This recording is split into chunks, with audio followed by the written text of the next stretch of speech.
नमस्कार, स्वागत है आपका इंडिया रिपोर्ट में और मैं हूं आपके साथ सुष्मिता तिवारी। बुलेटिन की शुरुआत से पहले एक नजर आज की हेडलाइंस पर। केंद्रीय मंत्री अनुप्रिया पटेल को रोककर महिलाओं ने की अब तक सरकारी आवास न मिलने की शिकायत। मंत्री ने महिलाओं की शिकायत को सुना, समाधान का दिया आश्वासन। बाढ़ पीड़ितों से रूबरू हुए मुख्यमंत्री शिवराज सिंह चौहान, कहा बाढ़ पीड़ितों की जाएगी पूरी तरह मदद। अब दिन भर चलेगी पुलिस की कार्यवाही, नियमों का उल्लंघन करने वालों के काटे जाएंगे चालान। 2022 विधानसभा चुनाव की पूरी तैयारी, कार्यालय खोलकर समाजवादी पार्टी ने फूंका बिगुल। अफगानिस्तान में फंसा युवक वतन वापसी की परिवार लगा रहा है गुहार, सरकार से की मदद की अपील। आइए शुरू करते हैं खबरों का सिलसिला। सरकार बेटी बचाओ बेटी पढ़ाओ को बढ़ावा दे रही है, वहीं बेटी को बचाने और पढ़ाने के साथ खेल में रुचि लेना भी जरूरी है। गाजियाबाद की रहने वाली साक्षी चौधरी ने आर्चरी में देश का नाम रोशन किया है। पोलैंड में यूथ वर्ल्ड आर्चरी चैंपियनशिप का आयोजन किया गया था, जिसके बाद गाजियाबाद की रहने वाली साक्षी चौधरी ने विदेश में जाकर भारत देश का नाम रोशन किया है। साक्षी ने प्रतियोगिता में सिल्वर मेडल प्राप्त किया है। साक्षी के घर की स्थिति काफी खराब है, जिसके बाद भी उसके हौसले कम नहीं हुए हैं।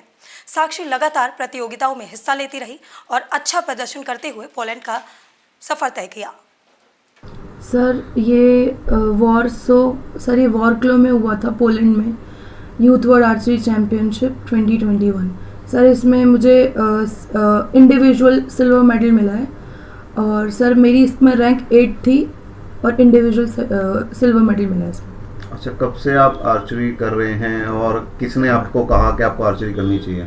सर 2018 में भाई का फ्रेंड था, उसने सर बोला था मुझे आर्चरी करने के लिए। वैसे मुझे पहले बैडमिंटन में इंटरेस्ट था।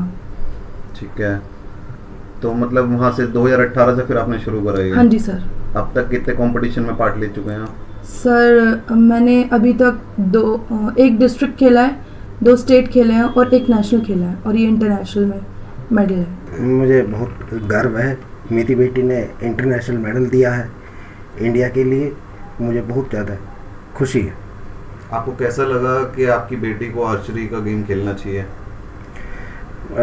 एक मित्र थे हमारे बेटे के, तो उन्होंने, मैं इसको लेके गया था तो एक बैडमिंटन के लिए कराने के लिए, पर इसने देखा तीर कमान रखा हुआ और इसने पहले ही एरो 10 मार दिया। तो कोच ने कहा वहाँ पे कि भाई आपको है ना तीरंदाजी करनी चाहिए, तो ये वहाँ से करने लगी और इसका पहले ही मेडल आना चालू हुआ शुरू से गेम से ही। जनपद मुजफ्फरनगर के चौरथावल थाना क्षेत्र में पुलिस ने मुठभेड़ के बाद शातिर हिस्ट्री सीटर बदमाश को गिरफ्तार कर लिया है, जिसके कब्जे से पुलिस ने तमंचा, जिंदा कारतूस व खोखा कारतूस बरामद किए हैं। पकड़े गए बदमाश पर लूट, डकैती, चोरी के करीब 1.5 दर्जन मुकदमे दर्ज हैं। देखिए मुजफ्फरनगर से हमारे संवाददाता सैयद सलमान की पूरी रिपोर्ट। दरअसल पूरा मामला जनपद मुजफ्फरनगर के चौरथावल थाना क्षेत्र के घिसुखेड़ा झाल का है। पुलिस को सूचना मिली कोई बदमाश क्षेत्र में किसी घटना को अंजाम देने की फिराक में खड़ा है। चौरथावल थाना प्रभारी एमपी सिंह के नेतृत्व में कुटेसरा चौकी incharge Omendra Singh police team के साथ मिलकर घेराबंदी करते हुए हिस्ट्री सीटर बदमाश को मुठभेड़ के बाद गिरफ्तार कर लिया, जिसकी पहचान जिशान पुत्र खुर्शीद निवासी चौरथावल थाना चौरथावल के रूप में हुई, जिसके कब्जे से पुलिस ने तमंचा, जिंदा कारतूस, खोखा कारतूस बरामद किया। थाना प्रभारी एमपी सिंह ने जानकारी देते हुए बताया, पकड़े गए बदमाश पर लूट, चोरी, डकैती के करीब 1.5 दर्जन के मुकदमे दर्ज हैं।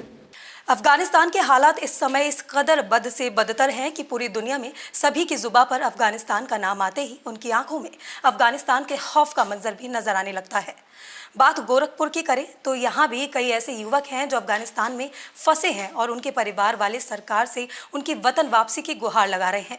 देखिए गोरखपुर से हमारे संवाददाता इरफान सिद्दीकी की ये रिपोर्ट।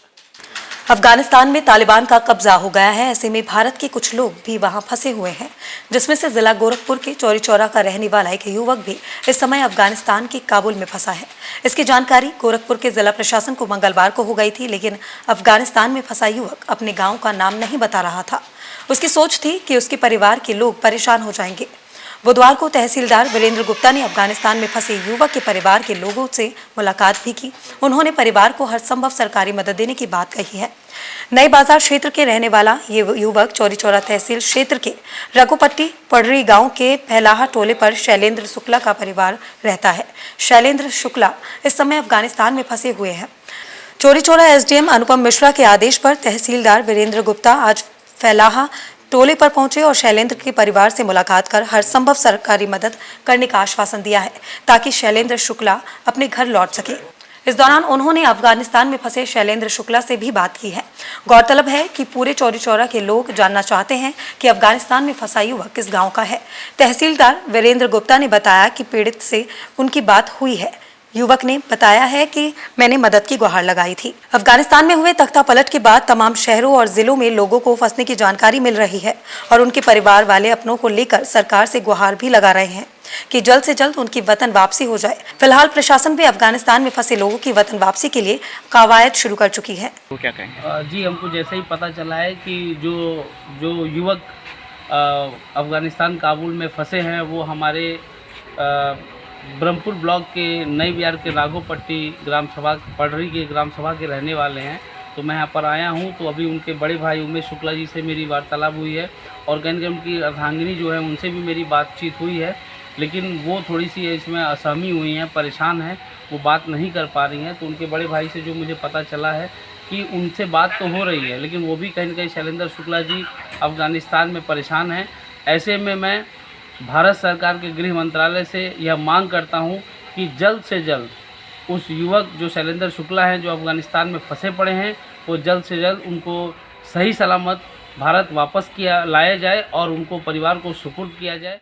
हम मांग करना चाह रहे हैं कि हमारा भाई काबुल में फंसा हुआ है, उसको जल्द से जल्द सरकार से रिक्वेस्ट है कि भारत ला लिया जाए। बात हो रही है, कैसी स्थिति में है? बात हो रही है, लेकिन अब वो बात से कोई संतुष्ट नहीं है ना। डाला चौकी प्रभारी मनोज कुमार ठाकुर के नेतृत्व में स्थानीय क्षेत्र में नशे पर चलाया जा रहा अभियान रंग ला रहा है। लगातार हो रही तलाशी तथा नशे पर नकेल से क्षेत्र के लोगों में खुशी हो रही है। इसी क्रम में ग्राम सेवा सदन में तलाशी के बाद लहन को नष्ट किया गया। देखिए डाला सोनभद्र से हमारे संवाददाता शोएब अहमद की पूरी रिपोर्ट। वहीं दूसरी ओर आज ही डाला पुलिस द्वारा मादक पदार्थ के विक्रय एवं चोरी की घटना करने वाले 2 अभियुक्त गणेश विश्वकर्मा पुत्र राम प्रसाद विश्वकर्मा निवासी सेवा सदन थाना 54 जनपद सोनभद्र धारा 8-20 NDPS एक्ट एवं रमेश रावत पुत्र इंदल रावत निवासी सेवा सदन डाला थाना 54 जनपद सोनभद्र को धारा 8-21 NDPS एक्ट में माननीय न्यायालय पर एवं सत्र न्यायाधीश जनपद सोनभद्र द्वारा जारी वारंट में लगड़ा मोड़ डाला से गिरफ्तार कर जेल भेज दिया गया है। गिरफ्तारी करने वाली टीम में डाला चौकी प्रभारी मनोज कुमार ठाकुर एवं पुनीत सिंह मौजूद रहे। समाजवादी पार्टी के विकास के सुनहरे सपने थे, वे जरूर पूरे होंगे। भाजपा के सभी वायदे खोखले साबित हुए। जहां समाजवादी सरकार ने सड़कें व पुल बनवाने का काम किया है, वहीं विकास कार्यों को भाजपा ने रुकवाया है।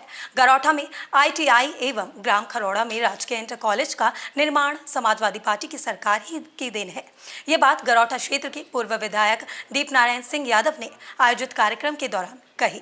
इसके पूर्व उन्होंने विधि विधान वैदिक मंत्रों के बीच पार्टी के सेवा केंद्र का उद्घाटन फीता काट कर किया। उन्होंने कहा कि नगर में समाजवादी पार्टी के सेवा केंद्र पर छोटी छोटी समस्याओं का समाधान किया जाएगा, चाहे वो पानी, बिजली, नाली बनाना तथा गरीब बीमारी आदमी की मदद करना पहली प्राथमिकता रहेगी। देखिए झांसी गुलसराय से हमारे संवाददाता सुनील जैन की पूरी रिपोर्ट। पूर्व विधायक ने कहा कि किसान आज आंदोलन कर रहे हैं और 80% किसान देश में है, लेकिन सरकार बात नहीं सुन रही है। केवल उद्योगपतियों को फायदा देने की बात पर सरकार अड़ी हुई है। उन्होंने कहा कि 24 अगस्त को रक्षाबंधन का पर्व मोठ में भव्य रूप से मनाया जाएगा, जिसमें उनके पूरे क्षेत्र से हजारों बहनें राखी बांधने आएंगी। जिला पंचायत से लेकर ब्लॉक प्रमुख के चुनाव में भाजपा के विरोध में सिर्फ समाजवादी पार्टी चुनाव लड़ी। कांग्रेस और बसपा का कहीं अता पता भी नहीं चला। बहुत सारे लोगों की जान ली गई है बिना वजह। मैं कह सकता हूँ उनका प्रभाव दिख रहा है। लड़ाई कितनी बचेगी चुनाव में तो ये तो नहीं कह सकते, पर आज लड़ाई बीजेपी के साथ। लेकिन जिस तरह के हालात हैं, जनता में इतना आक्रोश है, महंगाई। गोरखपुर मुख्यालय से महज 4 से 5 किलोमीटर दूर बहरामपुर दक्षिणी इलाका इन दिनों जलमग्न हो गया है। चारों तरफ पानी ही पानी, जिधर भी देखें उस तरफ सिर्फ दूर तक पानी ही पानी दिखाई दे रहा है।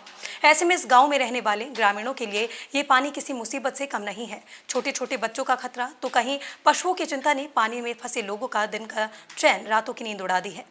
दिन तो कट जाता है, लेकिन रातों में डर के साए में जिंदगी गुजरते इन ग्रामीणों के पास डोगी नाव से आज इंडिया रिपोर्ट की टीम पहुंची और उनके हालातों से रूबरू हुई। देखिए इंडिया रिपोर्ट से इरफान सिद्दीकी की ये पूरी रिपोर्ट।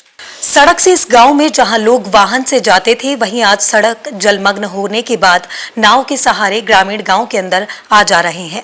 आज इंडिया रिपोर्ट की टीम भी इसी नाव के सहारे गांव के अंदर दाखिल हुई।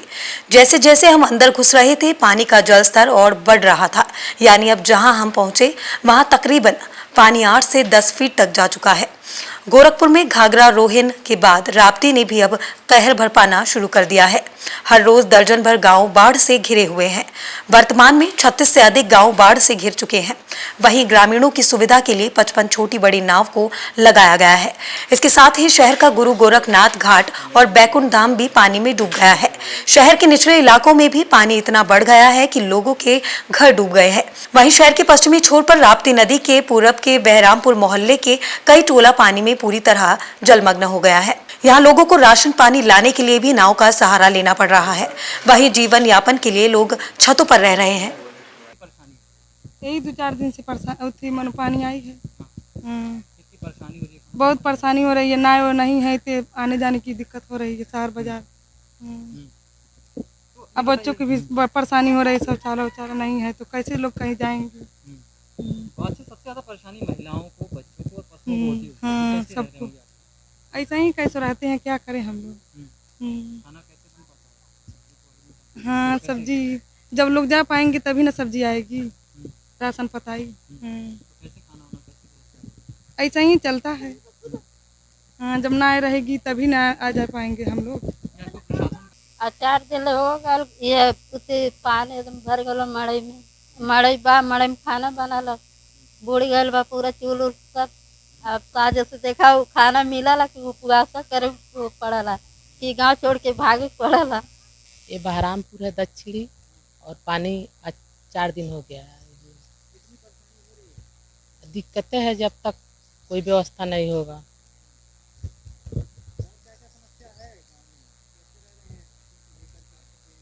सब लाइट वाइट कट जाएगा 1-2 दिन के बाद तो परेशानी बढ़ जाएगी। पानी आए 5 दिन हो गया और बहुत परेशानी है। एक तो कौनो सुविधा नहीं यहाँ है। जेकर ना है भाई तो अपन घर ले जाला, दूसरे तो उतारी नहीं। ये सब परेशानी है। एक तो खाने के लिए बहुत परेशानी है। छोट लड़के हैं, क्यों कमावाइया नहीं है। बताइए क्या करे, सब मजूरी करे। अब बढ़िया में लड़कन के छोड़ के क्यों मजूरी करे जाए। हम लोग को बहुत परेशानी है। 4-5 दिन हो गया पानी आए हम लोग को घर में। हम लोग को खाने के लिए कुछ नहीं है, ना हमारे घर कोई है कमाने खिलाने वाले। अब फिर भी हम लोग से बच्चे छोटे बच्चे हैं। हम लोग को बहुत दिक्कत है।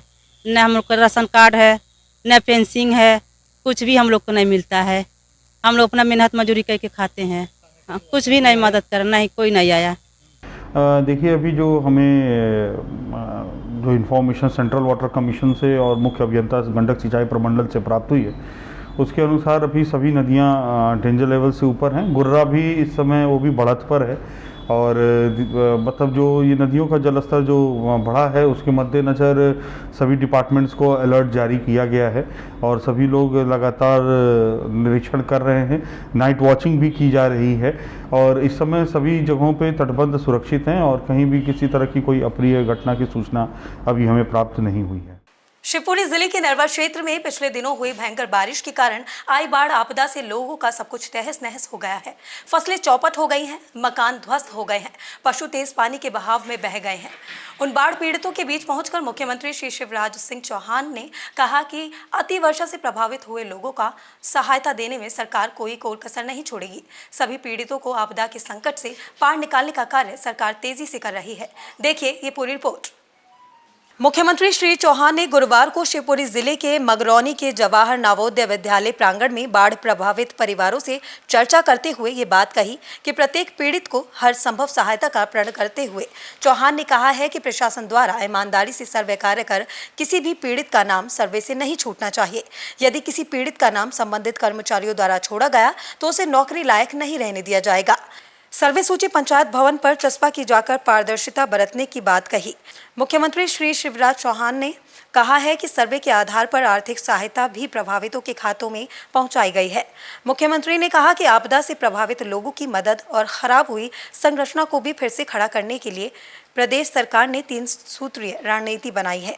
इसके तहत पहला काम बाढ़ प्रभावित परिवारों के नुकसान की भरपाई करने के लिए उन्हें राहत, दूसरा काम जिनके मकान बाढ़ में उजड़ गए हैं उन्हें नए मकान बनाकर पुनर्वास और तीसरा काम बाढ़ से ध्वस्त हुई अधोसंरचना जिनमें सड़क, विद्युत लाइन, पुल पुलिया, अस्पताल, स्कूल व आंगनबाड़ी भवन आदि बनाए जाएंगे। आज मुख्यमंत्री शिवराज सिंह चौहान और केंद्रीय मंत्री नरेंद्र सिंह तोमर वीर सावरकर स्टेडियम पर पहुंचे, जहां उन्होंने कलेक्ट्रेट सभागार में प्रेस वार्ता की है। उन्होंने कहा है कि हर पीड़ित परिवार को तुरंत 5,000 की सहायता दी जा रही है। जो लोग बेघर हुए हैं उन्हें प्रधानमंत्री आवास दिया जाएगा। जो पात्रता में नहीं है और जो बाढ़ के कारण बेघर हुए हैं उन्हें भी आवास दिया जाएगा। देखिए पूरी रिपोर्ट। बता दें कि आज मुख्यमंत्री शिवराज सिंह चौहान और केंद्रीय मंत्री नरेंद्र सिंह तोमर वीर सावरकर स्टेडियम पर पहुंचे, जहां उन्होंने प्रेस कॉन्फ्रेंस की और सरकार द्वारा दी जा रही मदद के बारे में बताया। उन्होंने बताया कि जो लोग बाढ़ से पीड़ित हैं उनको राहत सामग्री का लगातार वितरण किया जा रहा है। मिर्जापुर में अपने संसदीय क्षेत्र में जन आशीर्वाद यात्रा कार्यक्रम के तहत केंद्रीय मंत्री अनुप्रिया पटेल विंध्याचल में अटल चौराहे पर पहुंची, जहां पर उन्होंने पूर्व पीएम अटल बिहारी वाजपेयी की प्रतिमा पर फूल चढ़ाकर उन्हें नमन किया और वहां से जब वह निकलने लगी तो केंद्रीय मंत्री के कार्यक्रम में पहुंची महिलाओं ने केंद्रीय मंत्री को रोक लिया। महिलाओं ने केंद्रीय मंत्री के सामने ही अब तक आवास नहीं मिलने की शिकायत की है। महिलाओं की शिकायत को मंत्री ने सुनते हुए पास खड़े बीजेपी जिलाध्यक्ष से समस्या के बारे में जानकारी ली और आश्वासन दिया है कि सभी समस्या का जल्द ही समाधान होगा। देखिए पूरी रिपोर्ट।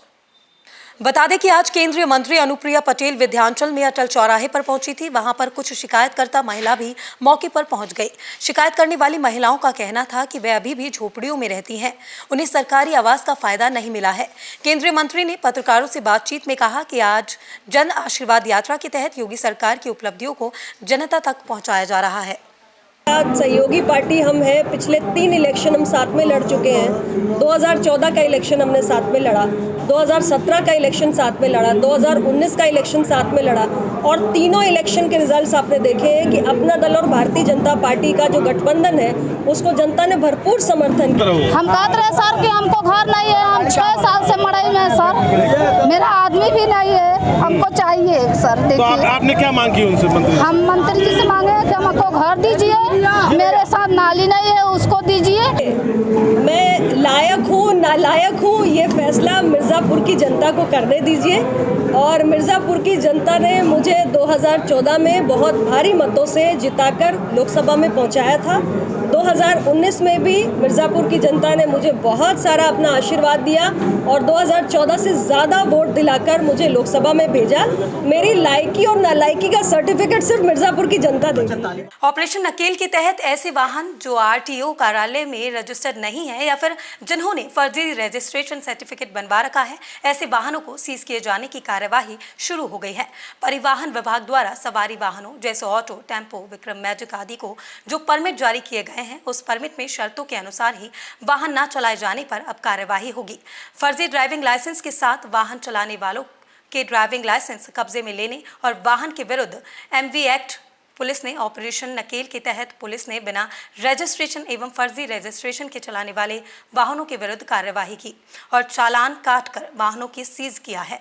2 पहिया सवारी वाहन पर 3 सवारी बैठकर वाहन चलाने वाले चालकों के विरुद्ध प्रभावी कार्यवाही हेतु श्रीमान वरिष्ठ पुलिस अधीक्षक अलीगढ़ महोदय के निर्देश अनुसार ऑपरेशन तिगड़ी चलाया जा रहा है, जिसमें 2 पहिया वाहन पर 3 सवारी के साथ चलने वाले वाहनों के चालान काटे जाएंगे। गाजियाबाद के कविनगर पुलिस ने बीती 17 तारीख को चावल व्यापारी से हुई धोखाधड़ी एवं लूट के मामले में 11 बदमाशों को गिरफ्तार किया है, जिनके पास से लूटी गई रकम 45 लाख में 38,30,000 अवैध असला और 1 कार भी बरामद की गई है। पकड़े गए आरोपियों में एक आरोपी के पिता हापुड़ से 4 बार पूर्व विधायक रह चुके हैं, वहीं दूसरी ओर खुद आरोपी भी इस बार जिला पंचायत का चुनाव लड़ चुका था। देखिए ये पूरा मामला। बीती 17 तारीख को कविनगर थाना क्षेत्र के आरडीसी स्थित देवी का चैम्बर में चावल व्यापारी आनंदम से धोखाधड़ी कर बदमाशों ने तकरीबन 45 लाख रुपए लूट लिए थे, जिसकी सूचना उन्होंने पुलिस को दी थी। पुलिस ने इस मामले पर आज खुलासा करते हुए 11 लोगों को गिरफ्तार किया है। इन लोगों ने आनंदम से रकम को 2 गुना करने का लालच देकर उन्हें अपने पास बुलाया था और अपने ऑफिस बुलाकर इनके साथ मारपीट कर लहूलुहान करने के बाद इनसे पैसे लूट लिए थे। इसके लिए पूरी कहानी तैयार की गई थी। सबसे पहले दीपक पलता नामक युवक ने आनंदम को अपने विश्वास में लिया और अपने एक अन्य साथी आशीष भसीन से मिलवाया। आशीष भसीन ने आयुष और आयुष ने विशाल से मिलवाया। इनके द्वारा निवेश की विभिन्न स्कूलों में काम करने के लिए अन्य साथी मनोज डॉक्टर सुरेंद्र पाल उर्फ सतपाल राजकुमार से मिलवाया गया। इन सब लोगों ने पैसा दोगुना करने का लालच दिया और एन आनंदम को अपने झांसे में ले लिया। ये दिनांक 17 अगस्त को यूपी 112 पे एक सूचना मिली कि एक व्यक्ति हैं श्री आनंदम, उनके साथ मारपीट करके लूट हो गई है, जिसमें 45 लाख रुपए इनके द्वारा लूटे गए। ये सूचना मिलने पर पुलिस टीम और उच्चाधिकारी सभी मौके पर पहुंचे, घटनास्थल का निरीक्षण किया और पुलिस टीम को इस घटना के खुलासे के लिए लगाया। प्रथम दृष्टया ये बात आई कि पैसा हवाला का था, जो 2 नंबर से 1 नंबर कन्वर्ट करने के लिए आया हुआ था। तो इस बात पे जब आई तो इसकी भी जांच शुरू की। मामला पूरी तरह से जब खुलासे के बाद ये सामने आया है कि श्री आनंदम 1 करोड़ रुपए लेकर 12 अगस्त को दिल्ली से चले हैं, जिनको जो मुलजिम पक्ष है, जो गैंग है, इन्होंने इन्वेस्टमेंट करके और पैसे में बढ़ोतरी करने के नाम से धोखाधड़ी करके यहाँ बुलाया है। आज बुलेटिन में मेरे साथ बस इतना ही। दीजिए इजाजत, नमस्कार और देखते रहिए इंडिया रिपोर्ट।